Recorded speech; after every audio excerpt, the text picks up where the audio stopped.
So today we're going to take a look at how you can cut videos and like crop videos within Premiere Pro. Pretty simple. All we have to do is obviously be in our editing panel. We have a video already on our timeline and we just want to go over and click the eraser tool, or you can click C on your keyboard and it'll activate the eraser tool. So one thing I like to do, especially with working with video that has audio like this video here, is I like to extend the audio timeline down so we can get a bit more of an idea. We're seeing our waveform.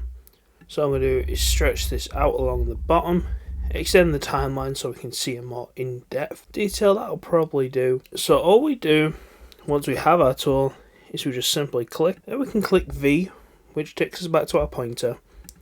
And then we can just click on it and then just click delete or backspace on our thing. Move our video down the timeline so our video starts on the video and not at any sort of black space. One interesting thing I will tell you what you can do is if you're clipping a video where you're speaking and you want to cut a section out, once you've cut it, so let's say we cut this section here, I'll move this out the way, and let's say you play it and you realise you've cut half a word, you can just slightly hover over it to get this little red shape here, and you can slightly pull over and you'll see that a little bit extra comes back, and it can be really good if you've missed part of a word in your video and you need to get it back. Sometimes it's the little bits of fine tuning that really make a video work.